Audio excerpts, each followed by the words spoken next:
고린도전서 6장 1절에서부터 6절 말씀까지 봅니다. 너희 중에 누가 다른 이로 더불어 일이 있는데 구태여 불의한 자들 앞에서 송사하고 성도 앞에서 하지 아니하느냐? 성도가 세상을 판단할 것을 너희가 알지 못하느냐? 세상도 너희에게 판단을 받겠거든 지극히 작은 일 판단하기를 감당치 못하겠느냐? 우리가 천사를 판단할 것을 너희가 알지 못하느냐? 그러하거든 하물며 세상 일이랴. 그런즉 너희가 세상 사건이 있을 때 교회에서 경히 여김을 받는 자들을 세우느냐? 내가 너희를 부끄럽게 하려 하여 이 말을 하노니 너희 가운데 그 형제가 이를 판단할 만한 지혜 있는 자가 이같이 하나도 없느냐? 형제가 형제로 더불어 송사할 뿐더러 믿지 아니하는 자들 앞에서 하느냐? 이제 고린도전서 6장에 이르러서는 고린도 교회에 있었던 이 교회 안에서의 싸움들을 불신자 앞에 끌고 가서 법정 싸움으로 일으키는 일들에 대한 지적이 나옵니다. 이런 일들은 우리 한국교회에서도 여러 번 그 경험을 보았던 일 중에 하나죠. 교회에 그 여러 파벌이 생기고 갈라설 때 한쪽에선 기도하고 한쪽에선 찬송 부르고 그러다가 법정 싸움으로 가고 그래서 재산권을 나누어서 교회가 분립을 해서 새로 독립하는 교회가 있었던 교회 바로 정문 앞에다가 큰 교회를 세워가지고 대항을 한, 그래서 한국교회는 여태까지 발전을 해오게 됐던 것이 역사적 사실입니다. 이걸 어떻게 봐야 되느냐, 그리고 어떻게 이런 문제들을 우리는 처리해야 되는가 하는 것이 오늘 고린도전서 6장에 기록되어 있습니다. 상당히 이 문제를 다루면서 치사한 연상을 해야만 되게 됐습니다만은 이거는 알고 넘어가야 됩니다. 왜냐하면 죄란 치사한 것입니다. 모르고 있으면 안 됩니다. 신앙은 좋은 곳에서 써먹기 위해서 있는 것이 아니라 시험과 환난과 여러 가지 그 치사한 곳에서 그렇게 되지 않기 위해서 필요한 것들입니다. 먼저 우리가 기억할 것은 이겁니다. 6장 1절을 자세히 보시면 이 문제를 어떻게 다루고 있느냐 하면 너희 중에 이런 사람이 있다로 지적이 되어 있어요. 그죠? 너희 중에 말하자면 교인 중에 교인끼리 무슨 돈 문제가 생겼다든가 무슨 문제가 생겨서 법정 싸움으로 가는 일이 있는데 그거를 어디로 그 문제를 어떤 시각에서 풀 것을 요구하고 있느냐 하니까 어떻게 해라 이전에 그런 문제를 어떤 시각에서 점검해야 되는가, 어디로 끌고 가야 되는가라는 기준이 2절 성도가 세상을 판단할 것을 너희가 알지 못하느냐라고 얘기해서 종말론적 시각을 가질 것, 이게 첫 번째예요. 어디다 써놓으셔야 돼요. 종말론적 시각을 가지고 교회 안의 사건을 볼 것. 두 번째, 성도가 세상을 판단할 것을 너희가 알지 못하느냐. 여기서 너희는 고린도 교회를 가르치는 겁니다. 그러니까 교회 안에서 일어난 개인적인 사건일지라도 교회라는 차원에서 생각할 것. 이것이 신자들이 교회 안에서 가져야 하는 책임 있는 시각이라 이러는 겁니다. 교회 안에서 일어나는 모든 일은 이 두 시각을 벗어나서 풀면 틀립니다. 그러니까 교회 안에서 일어난 문제는 개인과 개인의 문제라도 교회 문제로 풀고 종말론적 시각을 가지고 풀라는 겁니다. 그럼 종말론적 시각을 가지라는 건 뭐냐 하면 교회 안에 어떤 문제가 있을 때 그 문제를 지금이라는 시각에서 풀지 말란 말이죠. 지금 누가 손해를 봤다, 누가 억울하다 이렇게 풀지 말고 우리가 하나님 앞에 갈 것이라는 그 시각 속에서 문제를 풀어나가라고요. 그럼 얘기가 달라지죠. 우리가 교회 안에서 당하는 어려움 중에 하나는 그 믿는 사람들끼리 돈을 꾸고 하는 일들이 있을 수 있습니다. 돈을 꾸어 주실 때는 혹은 또 사업을 같이 하실 때는 상대방의 신앙을 보고 하지 마시고 부탁합니다. 꼭 상대방의 사업 수완과 돈 관계의 과거를 추적하시고 이 문제를 하십시오. 신앙하고는 좀 다른 문제입니다. 한국 사람에겐 최소한. 서구 사람에게는 신앙이 있으면 최소한 정직한 것이 근본입니다마는 우리나라 사람은 신앙이 있으면 상식을 집어 던져도 되는 것으로 오해되어 있는 것이 신앙 중에 하나입니다. 그래서 신앙이라는 것은 결국 초월적인 요소가 그 근본인데, 초월이란 상식과 과학을 넘어선 것에 있는 것이지 상식과 과학을 외면하고 있는 것은 아닙니다. 그러니까 몰상식한 것이 초월은 아닙니다. 상식과 논리성과 과학적인 것을 비웃고 그것을 배타적으로 취급하고 말도 안 되는 자리에 가 있는 것을 초월이거나 깊은 신앙이라고 그러지 않습니다. 그래서 신앙의 높은 경지로 가기 위해서 우리가 생각해야 되는 것은 초월이 아니고 종말론적 시각입니다.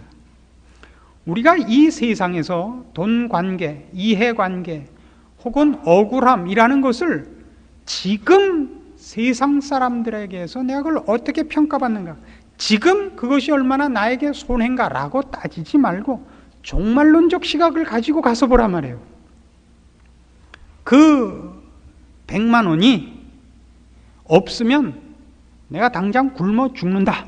그러니까 그거는 난 꼭 받아야겠다. 그러지 마시고 그걸 못 받아서 내가 굶어 죽으면 하나님 앞에 먼저 간다. 그렇게 생각을 하시란 말이에요. 그 100만 원 때문에 나는 더 빨리 주를 만나게 됐다. 이렇게 풀지 않는 한 못 푼다 말이죠. 그렇지 않으면 법정으로 가게 돼 있다 이겁니다. 자, 이건 뭐 굉장히 근본적인 차이를 나타내는 시각입니다. 어떻게 하시겠습니까? 차용증서를 받았고 심할서가 아니죠. 뭐예요? 각서를 받았고 다 했어요. 법적으로 가면 여러분 이기실 거예요. 차압을 하실 수 있고, 그러나 그렇게 가는 것은 신자가 할 일이 아니라고 얘기합니다. 그러면 여러분 당장 그렇게 얘기를 하시겠죠.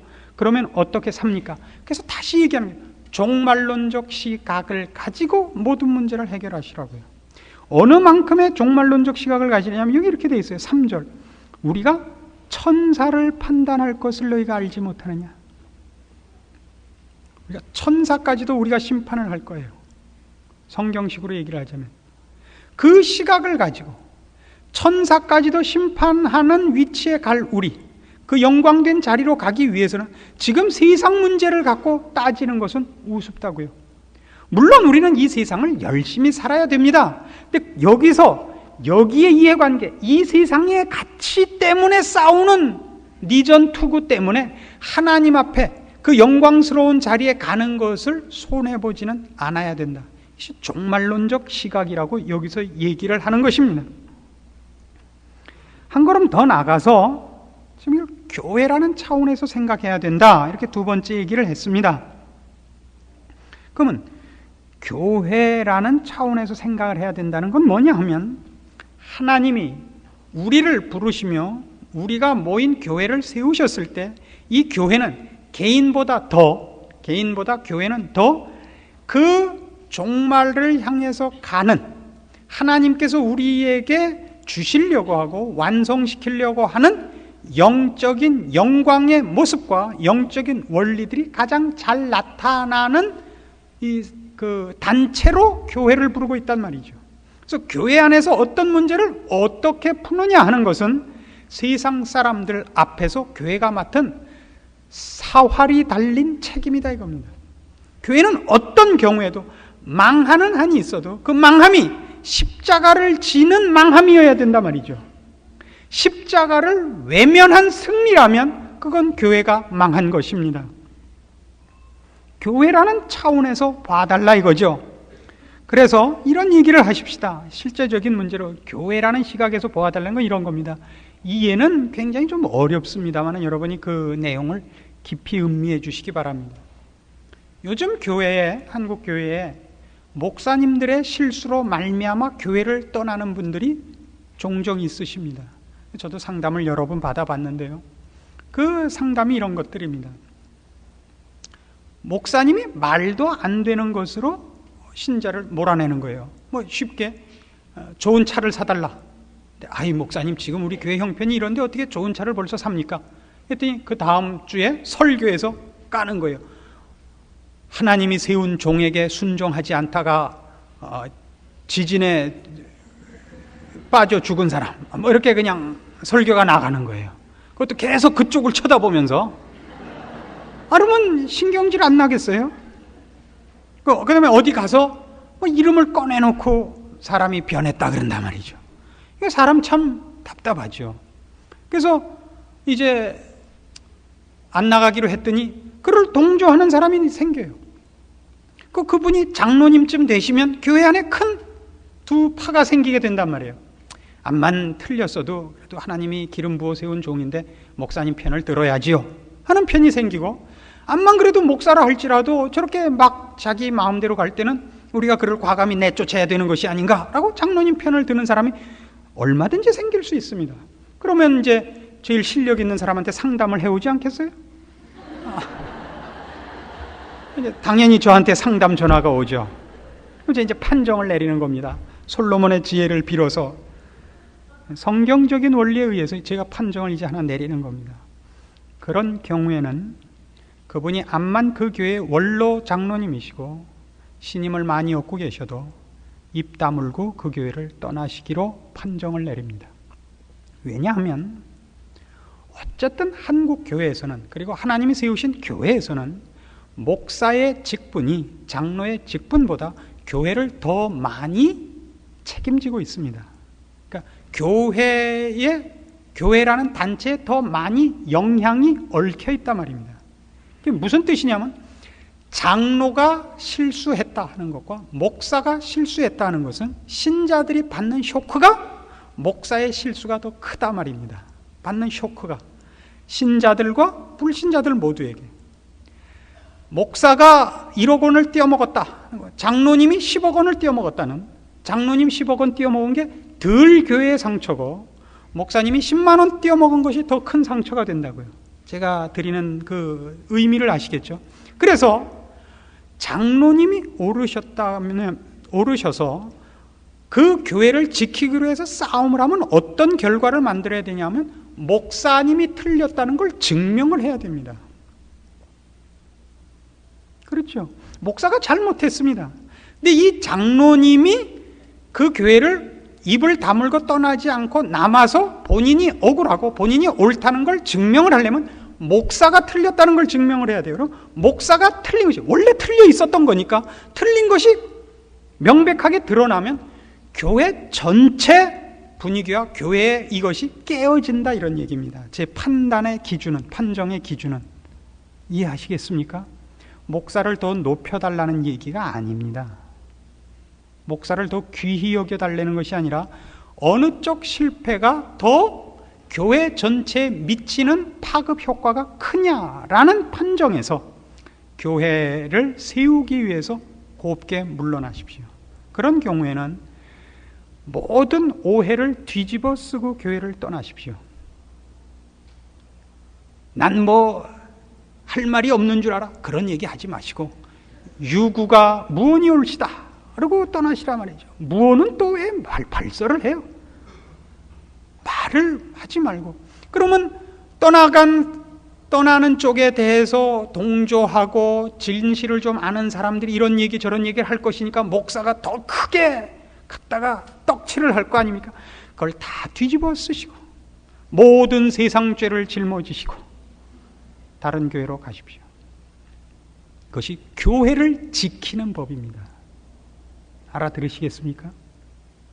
이쯤 얘기해놨으니까 앞으로 제가 이제 어떻게 될지 모르는 거죠. 우리는 교회가 종말론적 시각 속에서 거룩을 목표로 하고 있고 그 거룩을 향하여 가고 있다는 그 기준 때문에 이 교회가 실패되거나 이 교회가 중간에서 방해받지 않아야 된다는 대원칙 속에서 이런 예와 이런 판정을 내리는 것입니다. 교회는 거룩한 것이 그 안에 원리여야 됩니다. 하나님께서 인정하는, 그리고 우리가 가서 살 영원한 나라의 원칙들과 원리들이 실현되는 것이어야 됩니다. 시행되는 것이어야 됩니다. 그러나 그것이 시행되어야 함에도 불구하고 그것이 온전하게 시행되기 위한 시행착오가 있을 수 있다는 걸 인정해야 된단 말입니다.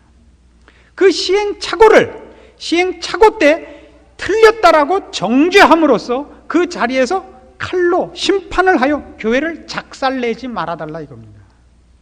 떠나실 때 잘 먹고 잘 살아라. 나는 성경이 떠나라고 했으니까 입 다물고 떠나지만 너희는 하나님이 그냥 유황불을 콱 내려서 다 홀라랑 태우길 바란다. 이러지 마시고 하나님이 그 지금의 실수를 좋은 밑거름으로 삼아서 언젠가 회개의 기회를 주고 그 과정을 통하여 더 멋진 자리로 저들도 인도할 것이요, 그 일을 위하여 나에게 쓰라린 직분을 맡기셨고 내가 그 오해를 뒤집었었고 그걸 통하여 나도 이쪽 가서 클 것을 믿으셔야 되는 겁니다. 이것이 성경이 얘기하는 우리 안에 일어나는 모든 문제를 푸는 이 두 가지 시각의 가장 중요한 공통되는 원리인 것입니다.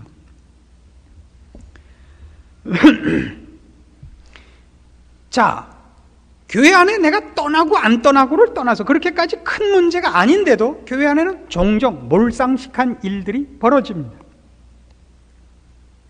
저희 교회만 해도 여러 가지 그 몰상식한 일이 벌어졌는데 그 중에 가장 몰상식한 일이 뭐였냐면, 제가 처음에 이쪽으로 이사를 와가지고 이 강대상을 만들 때 보통 교회들을 가보면 강단이 너무 높고 위압적이고 그런 게 꼴보기 싫어서 강단을 낮추십시오 그랬고 이 계단을 3개밖에 안 했어요. 그리고 올랐으니까 사람이 안 보이는 거예요. 그래서 어떻게 해요? 강대상을 이따만하게 만들었죠. 그때 얼마나 꼴불견이 됐겠어요. 옛날 기억나세요? 강대상이 완전히 토치카같이 된 거예요. 그 주성호 목사님 밤낮 저만 보면 빈정거렸죠. 사람이 메말라서 강대상을 풍성하게 만들었다고? 왜 그런 일이 생겼다고요? 제 깐에는 잘한답시고 이런 데 대한 안목은 없고, 그러니까 권위주의로 나가는 건 싫다 그랬고 이 앞에 강단을 낮추고 올라서 보니까 사람이 안 보여서 또 보이게 올라서려니까 강대상은 이따만해진 그런 우스운 꼴을 만든 것입니다. 그러나 제가 실수를 한 거라서 남들이 뭐라고 안 그랬죠. 남들이 뭐라고 별로 안 했죠. 그저 신앙 좋은 분들은 아무 말도 안 했는데 그 중에 신앙 없는 분들은 와서 시비를 걸었습니다. 제가 그런 줄을 모르고, 아니 이쯤 큰 교회에서 그렇게 눈 하나 제대로 박힌 사람이 없었냐고. 그게 뭐냐고 도대체. 그게 뭐냐고. 그래서 제가 그랬죠. 교회 안에서 어떤 문제가 생기거든 당신같이 그건 그게 아니고 이겁니다를 큰 소리로 외치면 그 일을 열심으로 한 사람이 얼마나 묵사발이 되겠는가. 그러지 말고 그 일을 하게 내버려 뒀다가 오랜 시간이 지나서 그 일을 만든 당사자마저도 자기가 한 줄 모르고 아니 누가 저걸 저따위로 만들었어 할 때까지 기다렸다가 정말 누가 저걸 저따위로 만들었지 하고 고치면 그 사람도 살고 모두가 살 거 아니냐. 그게 교회가 일을 처리하는 방법이다. 몰상식을 몰아내는 방법이다. 그 사람이 고개를 갸우뚱하고 갔습니다. 이해하시겠습니까? 교회는 경영 합리화를 하는 데가 아닙니다.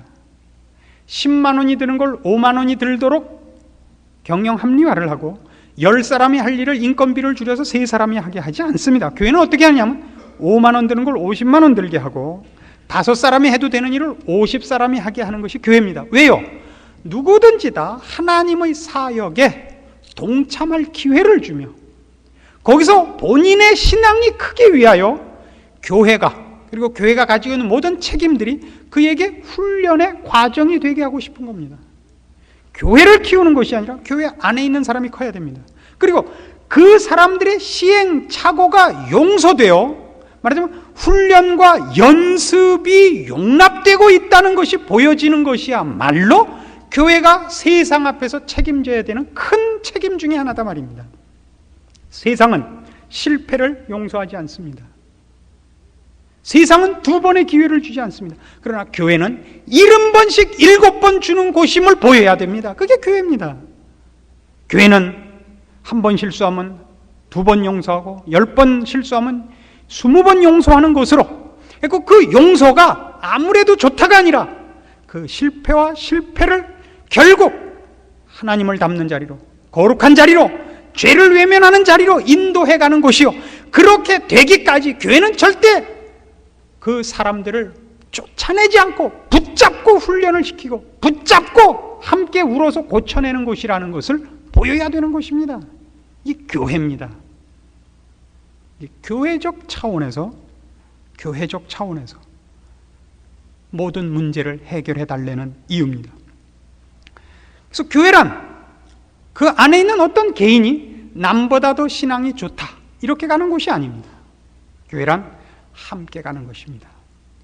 양떼를 몰고 가는 목자가 저녁에 양 우리에 돌아올 때 양떼를 다 배불리 먹이고 우리로 몰고 와야 됩니다. 혼자 오면 안 됩니다. 양떼를 놓고. 우리는 모두 그런 의미에서 모두가 모두에 대하여 우리가 목자이기도 하고 우리가 양이기도 합니다. 우리는 우리 혼자 하나님 품 안에 가도록 되어 있지 않은 것입니다. 교회적 차원에서 우리가 져야 되는 책임입니다. 그래서 하나님께서는 이 교회가 거룩으로 가야 되고 거룩의 완성으로 가야 되고 그 과정이 언제나 일직선으로 가는 것이 아니라 많은 시행착오 속에서 가는 것을 용납하는, 그러나 그 시행착오가 용납뿐만 아니라 기어코 가기 위한 시행착오의 장이라는 것을 우리가 증거하기를 요구하고 있습니다. 다시요, 우리가 하나님께서 요구하는 거룩의 완성의 자리로 가야 되는데 우리가 혹 실패하는 일이 있어도 그 실패를 통하여 그 실수가 우리를 거룩으로 가게 하는, 실패와 실수가 용납되는, 연습이 되는, 거룩을 완성하기 위하여 연습이 되는 곳이라는 것이 교회가 증거되어야 되고, 또 한편으로는 그 많은 실패가 용납되는 것으로 기어코 하나님이 우리를 완성하기까지는 놓지 않는 곳이라는 것이 증명되는 곳이 교회라 말입니다. 이 둘은 다릅니다. 거룩이 완성되기 위하여 연습이 되는 것, 그런 의미에서는 여기는 거룩을 연습하는 것, 세상적인 것을 연습하는 것이 아닌 것, 이것이 증명되어야 되고, 또한 하나님께서 만족하시는 자리에 이르기까지는 우리를 내버려 두시지 않는다는 하나님의 의지의 간섭이 드러나는 것이 여기여야 됩니다. 그래서 성경은 뭘 강조하느냐 하면 하나님이 부르신 자녀들이 완성되고야 만다는 것을 자꾸 강조하고 있습니다. 고린도전서 12장으로 가십시다.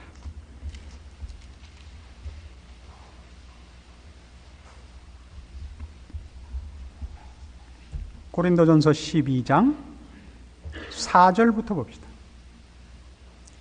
은사는 여러 가지나 성령은 같고 직임은 여러 가지나 주는 같으며 또 역사는 여러 가지나 모든 것을 모든 사람 가운데서 역사하시는 하나님은 같으니 각 사람에게 성령의 나타남을 주심은 유익하게 하려 하심이라.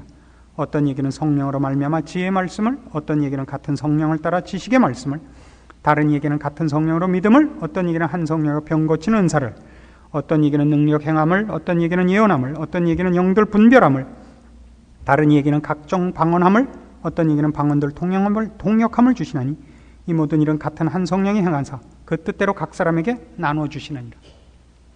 자, 교회는 조금 전에 말씀드린 바와 같이 종말론적입니다. 거룩의 완성을 향하여 가고 있습니다. 그 거룩의 완성을 위하여 여기는 시행착오가 용납되는 곳입니다. 그리고 완성을 위하여 하나님이 우리를 훈련시키는 곳입니다. 이 훈련으로 합격점을 받기까지는 하나님이 우리를 놓아두시지 않는 곳입니다. 그 하나님의 간섭이 어디에서 두드러지냐 할 때 여기 은사에서 두드러지는 겁니다. 왜 은사를 베푸는가? 이거예요. 우리끼리 못난 사람끼리 놓아두지 않는단 말이죠. 언젠가 한번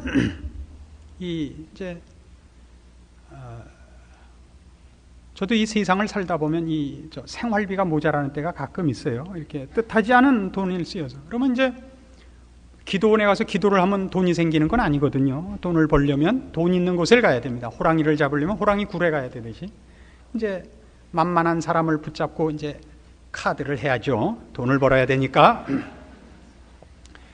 전 화투는 안 합니다. 그거는 아무리 머리가 좋아도 잘 안 돼요. 이제 넷이서 했는데 둘이 자꾸 의논을 해요. 저랑 같이 하던 사람이 이렇게 얘기를 했습니다.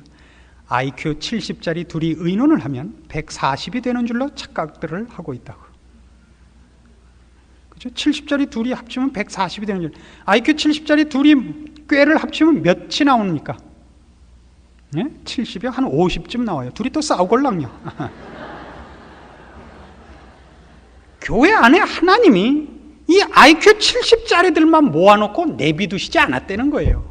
어떻게 했다는 거예요? 그 안에 하나님의 직접적인 간섭이 있는 겁니다. 누구에게는, 어떤 이에게는 한 성령으로 뭘 줘요? 지혜의 말씀을 주는 거예요. 우리끼리는 죽었다 깨도 지혜가 안 나와요. 그러니까 하나님 교회 안에 은사를 베푸시는 거예요. 한 사람은 지혜의 말씀을, 또 누구에게는, 다른 이에게는 뭘 줘요? 이번에는 같은 성령에 따라 지식을, 다른 이에게는 믿음을, 병 고치는 은사를, 능력 행함을, 예언함을, 영들 분별함을, 이런 일들을 왜 자꾸 줘요? 하나님이 이렇게 모아놓고 우리끼리 암만 IQ 70끼리 100명이 모이면 70을 100개 더하면 7000이 돼요? 아니라고요. 그럼 한 15쯤 될 거예요. 100명이 계속 싸울 테니까. 그래서 하나님께서는 은사를 베푸시는 겁니다. 은사는 교회를 유익해 하려고 주는 것입니다. 그리고 그 교회가 종말론적인 목표, 하나님께서 요구하는 거룩의 완성에 틀림없이 실패 없이 가게 하기 위한 하나님의 직접적인 간섭인 것입니다. 그래서 우리는 이 일이 이루어지고야 말 것임을 압니다. 우리 모두가 하나님의 부름을 받은 모든 사람이 교회 안에서 거룩하게 하나도 실패 없이 완성될 것을 믿습니다. 그러므로 어째야 되느냐? 우리는 13장에 가면 이렇게 나와요. 그래서 13장에 1절부터 보십시다. 사랑장이 그래서 뒤이어 나오는 겁니다. 내가 사람의 방언과 천사의 말을 할지라도 사랑이 없으면 소리나는 구리와 울리는 꽹과리가 되고, 내가 예언하는 능이 있어 모든 비밀과 모든 지식을 알고 또 산을 옮길 만한 모든 믿음이 있을지라도 사랑이 없으면 내가 아무것도 아니요, 내가 내게 있는 모든 것으로 구제하고 또 내 몸을 불사르게 내어줄지라도 사랑이 없으면 내게 아무 유익이 없느니라. 사랑은 오래 참고, 사랑은 온유하며 투기하는 자가 되지 아니하며, 사랑은 자랑하지 아니하며 교만하지 아니하며 무례히 행치 아니하며 자기의 유익을 굳지 아니하며 성내지 아니하며 악한 것을 생각지 아니하며 불의를 기뻐하지 아니하며 진리와 함께 기뻐하고 모든 것을 참으며 모든 것을 믿으며 모든 것을 바라며 모든 것을 견디느니라. 이 7절이 결론으로 나오게 되는 겁니다. 우리가 교회를 하다 보면 다른 교회 소식을 듣거나 우리 교회에서 경험을 하거나 교회 안에는 고렇고 고른 사람들끼리 모여갖고 그저 지지고 볶는 거예요. 언제나 망할 것 같고 금방 끝장이 날 것 같은 일들을 봅니다마는 거기에 하나님께서 간섭하심으로 교회는 절대 실패하지 않는다는 것이에요. 절대 실패하지 않습니다. 영적으로 말이죠. 영적으로 절대 실패하지 않습니다. 그래서 우리에게 무엇을 가르치느냐? 그래서 교회 안에 어떤 일이 있든지 조급하지 말라 이거예요. 상대방 틀린 것을 지적하고 심판하는 일에 앞서지 말라 말이에요. 뭘 하라고요? 사랑을 가지고 대하라고요. 그리고 그들이 완성될 것을 믿으라고요. 지금 저 왼수만 없으면 우리 교회가 그냥 10배로 지금 부흥할 텐데 하는 그 왼수가 하나님 앞에 귀히 쓰이고 하나님의 만족할 만한 사람으로 변할 것을 믿고 기다리라 말이죠. 모든 것을 참고 모든 것을 믿고 바라고 견디라고요. 이 종말론적 시각에서, 교회라는 관점에서 교회와 우리의 현실적인 모든 문제를 바라보는 시각이어야 된다고 가르치는 성경의 원리들입니다. 정확히 이해하셨습니까? 그래서 여러분이 교회 안에서 해야 되는 일이 뭐냐? 교회 안에 주신 어떤 사람도, 주를 믿고 주 앞에 나온 어떤 사람도 버릴 사람이 없다는 걸 기억하십시오. 그와 함께 그가 일으키는 모든 문제를 문제로 생각하지 마시고 그 문제를 여러분이 영적으로 대응하는 숙제라고 생각을 하십시오. 세상 사람이 여러분을 한번 찔렀을 때 당신이 정말 신자야 이렇게 찔렀을 때 신자다운 반응을 보이는 시험대라고 생각을 하시라고요. 내 약점을 보강하는 아주 좋은 기회라고 생각을 하시라고요. 그래서 여러분의 모든 문제를 이 시각에서 그래서 이렇게 대응하는 훈련을 하는 것으로 삼으십시오. 그리고 그 사람이 나를 지금 시험하고 나를 괴롭히는 그 사람이 나와 함께 주님 앞에서 기뻐하심을 입은 자리에 영광의 면류관을 쓰고 함께 설 것을 믿으시라 말이죠. 이렇게 될 때 우리는 물론 갈등과 고민이 한꺼번에 없어지진 않습니다마는 우리가 당한 모든 일을 감수할 준비가 되는 것입니다. 감수할 준비가. 우리가 교회 안에 일어나는 모든 일들과 우리 인생에서 일어나는 모든 문제들에 대하여 신자들이 신앙으로 짐을 지는 것을 싫어해서 자꾸 기도하는 것 아닙니까? 없애달라고, 빨리 이 문제를 해결해달라고. 그런 기도를 하지 마십시오. 지고 갈 기도를 하십시오. 주님께서 십자가를 지시기 전날 밤 마지막 겟세마네 동산에서 기도가 뭡니까? 짐을 지게 해달라는 기도죠. 짐을 질 힘을 달라는 기도. 아버지의 뜻을 이룰 수 있게 해달라는 기도. 그것이 우리에게 있어야 됩니다. 짐을 없애달라는 기도, 고통을 없애달라는 기도가 아니라 우리의 거룩을 위하여 하나님께서 준비하신 그 짐을 달게 받으며 그걸 통하여 우리가 어디를 향하여 가며 우리가 무엇이 만들어지며 우리가 믿는 하나님이 누군가가 제대로 증명되는 하나님 앞에 쓰임받는 인생과 존재가 되기 위한 기도가 여러분들에게 이제 끊이지 않고 있기를 권하는 것입니다. 기도하십시다. 하나님 아버지, 은혜를 감사합니다. 세상의 생각과 우리의 욕심을 채우는 생각에서 이제 벗어나 거룩과 우리를 부르신 하나님을 높이는 일로 우리들의 모든 삶의 원리를 삼고자 합니다. 우리에게 일어나는 모든 문제들을 이제 주님 앞에 서는 것을 기준으로 하여 판단하게 하시고, 나를 괴롭히는 어떤 누구도 나와 함께 주님 앞에 서기 위한 내 동지요, 내가 함께 가야 할 믿음의 식구라는 생각을 가지고 바라보게 하여 주시옵소서. 나를 괴롭히는 이들을 다 쳐없애고 무풍지대에 서 있으려고 하지 말고, 나에게 일어나는 모든 일을 통하여 내 약점을 발견하고 나의 못난 것을 확인하고, 그래서 그 점을 더욱 주 앞에서 기도하고 몸부림쳐 말씀으로 새롭게 하는 일들이 일어나는 좋은 기회로 삼아 우리가 당하는 모든 고통들과 어려움들이 결국 우리를 완성시키는, 우리를 영광스럽게 하는 하나님의 깊으신 인도여 지혜인 줄 깨닫는 마음 주시옵소서. 순종하게 하시고 늘 주 앞에 무릎 꿇어 기도하게 하시고 우리의 미련한 것을 인정하고 우리를 죽이고 십자가를 앞세우는 신앙생활로 승리하는 저희들 다 되게 하시옵소서. 예수님의 이름으로 기도합니다.